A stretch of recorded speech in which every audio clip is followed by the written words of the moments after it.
So hello everybody, my name is Brigid Schulte and I'm a journalist, an author, and a storyteller. And I have been driven my life by one question, and that is, how can we live a good life? How can we make a fair and equitable world possible across race, across class, across gender? How can we make that possible for all people? How can we have time for meaningful work, for love, care, and connection, and even time for joy, leisure, and play? Work should be good work, defined by the three principles of meaning, fairness, and cooperation. And I was still at work. My desk was piled with work, with files, books, coffee spilled every which way. It was not like this desk. This is way too clean. It was also much darker. There was a pint of mint chocolate chip ice cream that was already eaten with a spoon in it right by my computer mouse. My shoulder started to hurt, my butt was asleep, and then I started to feel dizzy and short of breath. And then my chest felt like it was on fire. So the next day I went to the cardiologist. I was not having a heart attack, but they found that the entire lining of my ribs was inflamed, likely brought on by acute stress. So in 1973, psychoanalyst Alan Wheelis published a small book, How People Change. And he outlined 5 steps of transformation. And if I didn't know it before, I knew in this moment, this is exactly what I needed to do. How could I change?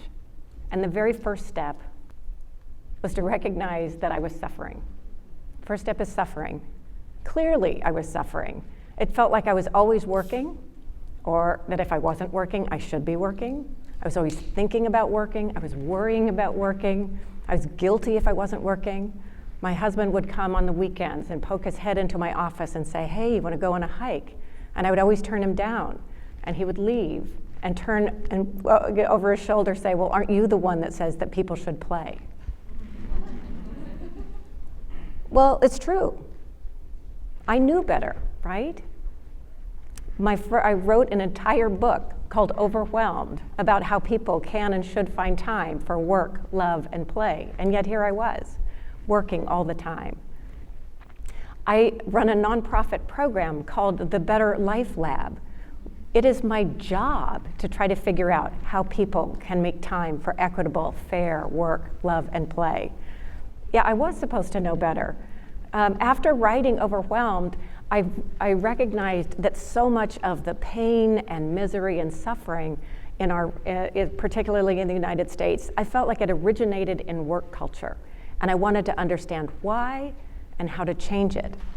But I had no idea. I had no idea how to do that, nor how to change myself.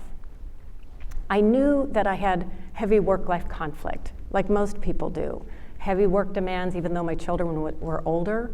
I had heavy life demands as well. And now I was also dealing with my mother in her 90s and trying to help prepare her those bitter waters navigating for end-of-life care. We talk about the unpaid work of care and home. My husband and I were actually doing better than the story that I told in Overwhelmed, where he left me at 2 p.m. cooking Thanksgiving dinner for 18 people while he went and drank a beer with friends. So we were better. We had made a lot of progress, but I was still doing a lot of that unpaid work of care and home. Most women are, around the globe, women do 2 to 10 times the amount of unpaid work and care. And Oxfam has said that that shadow work is worth more than $10 trillion every year. This is valuable work, although it's very invisible. At the same time, I was also suffering from what Alison Wynn, a researcher at Stanford, has called work conflict. As our jobs become more complicated, we layer on more and more tasks, and we don't take them off the table. And these days, with more layoffs, we've got fewer and fewer people expected to do more and more. So that led to the next step in Alan Wheelis's Book of Change, which is insight. Let's be honest, I had a choice. I had some measure of control over my own life, and I did seek help. I joined Workaholics Anonymous. I got some help with a therapist. I began to use those strategies that I knew about to try to make more time for family, for taking long walks, for joy. But I know that I'm not the only one suffering, and that there are so many people who don't have choice, who don't have control. So it was time for me to take out my notebook and do some reporting. So Americans in the United States, we work among the longest hours of any advanced economy. Knowledge workers tend to overwork in one job, trying to live up to these ideal worker expectations, where you're always available, always on, and you're work devoted. Low-wage workers tend to overwork in a series of jobs or side hustles, so everyone's overworking. They also must be always available and on call, except they don't get the pay for it. Long work hours and overwork hours are also something that the sociologist Young-Jung Cha has said is also partly responsible for the gender wage gap, or for those with care responsibilities. You simply cannot put in those long work hours to compete or to survive. And yet the ironic thing is, even with all of those long work hours, if you look per hour, GDP per hours worked, we're not the most productive. We're in there right about with France. And people in America love to hate on France.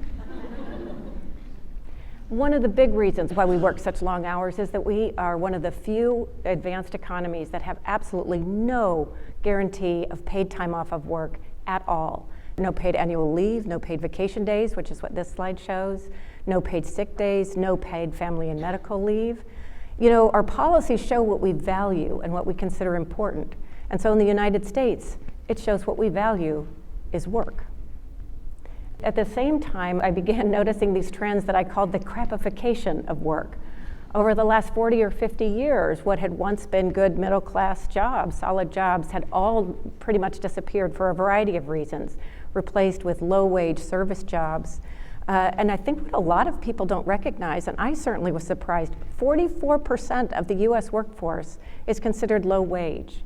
And those who work the lowest wages, 2/3 of them are women, many of them women of color. You know, the General Accounting Office, the GAO, they put out a report, and they found that 70% of the people who qualify for Medicaid or for food and nutrition benefits all work full-time. So what does that tell you? It tells you that these workers are not lazy or just need to work harder. It tells you that the jobs aren't big enough to support human life. So we're working harder and harder and falling further and further behind. At one point, starting at the end of the Second World War up until about the 1970s, when productivity rose, so did worker wages. But that all changed in the 70s. And if you look, the average wage adjusted for inflation, it hasn't budged since the 1980s. At the same time, costs have risen: healthcare, childcare, housing. So workers are working harder and harder, and they are not enjoying the fruits of their labor. CEOs are. So at one time, CEOs made 30 times the average salary of the average worker, and these days the average is 400 times, and in some cases 1,000 times. Or if you're Elon Musk, I don't know how many more times that is. At the same time, we've got a sort of an epidemic of work stress. Gallup just put out its latest state of the global workforce, and workers in the United States and Canada report the highest levels of stress of any economy. 57% say that they are stressed at work every day. Jeff Pfeffer, a professor at Stanford, and his colleagues, they put together a meta-analysis of more than 200 work stress and health studies. And what they found is that there are 10 psychosocial stressors, like work-life conflict, job insecurity, long work hours, that they create so much stress, so much acute and chronic illness, that the way we work has become the 5th leading cause of death in the United States. Now, I may not have had a heart attack that late night with the ice cream, but a lot of people are. So then it was time to think. Well, so what did all of that mean? You know, it felt like these were problems that were so huge, I didn't know how to change them. It felt, this is just, so many people felt that this is just the way things are. And I realized, you know, we have this sense that the problems are individual. So if you're burned out, you just need to take a bath. You know, the solutions are also aimed at the individual. You know, just here's a lunchtime yoga or have a meditation app, and then this will all be fine. But it's not. We need individual solutions, yes, but I realized we also needed organizational solutions. We need policy solutions. We need to have all three of those. A friend of mine sent me to her cabin in Tennessee, and she wouldn't let me come home until I had finished my book proposal. So I did, and then COVID hit. And so in March of 2020, I sold my book proposal for a book that was going to be called Overworked. And my publisher called me in April of 2020 and said, 20 million people are unemployed. We can no longer call this book Overworked. And so we decided to put a space in between the two words, overwork, because what was clear is that we were done. We were done with the way things had always been. And so much was changing so fast. Work from home, flexible work. The hourly workers that had once been so invisible were now considered essential and heroes. I was wondering, could things really stick? I needed to know how things could change. And at the end of every Workaholics Anonymous meeting, I don't think I'm giving away too much, there's a petition, an ask for strength and hope. And that's what I realized I needed to do, and led me to the next stage in the journey to transformation, which is will. And that was trying to find the stories of the change agents who, through hope and persistence and will, sheer force of will, were learning from their suffering and insight and actually working to change work. I'll share just 3 stories. So we know the burnout epidemic is huge. The World Health Organization in 2019 described burnout as a serious occupational phenomenon. In nowhere is it more intense than in the health and medical profession. 1 in 2 doctors experience at least one symptom of burnout, and this was long before COVID. Doctors and nurses have among the highest suicide rates of any profession. And so I met a man called Corey Feist, and he had lost a beloved family member who had gotten sick during COVID and had a mental breakdown.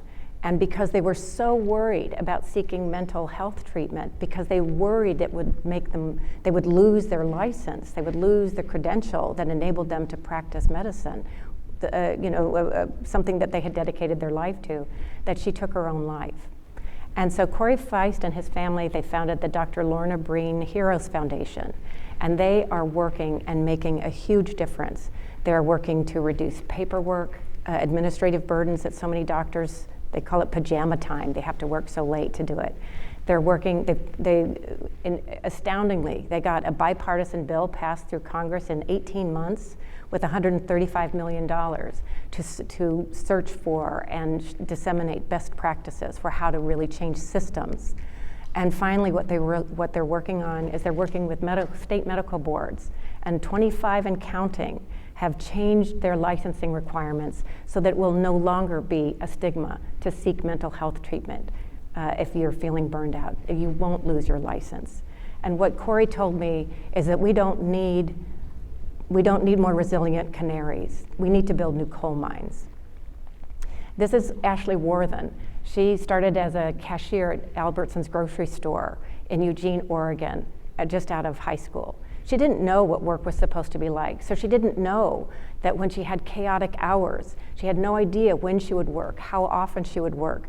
When her paycheck swung wildly, even though her bills didn't, she thought that's just the way things were. And then she started talking with other workers, and then she joined her union, and then together they fought for fair and predictable schedules. And now Ashley's family has so much more stability. She's able to find childcare for her son, so that's enabled her mother to go back to work because her mother was held hostage by that unpredictable schedule. And what Ashley told me is that everyone is healthier and happier, and the work is better at their store. Oregon passed the very first statewide stable schedules law, and other cities and organizations are doing the same thing. So I find that very hopeful. And the last story I'm going to tell is set in Japan. I went there to try to understand how can you change a culture where overwork is so ingrained that they have a word, karoshi, for dying from overwork.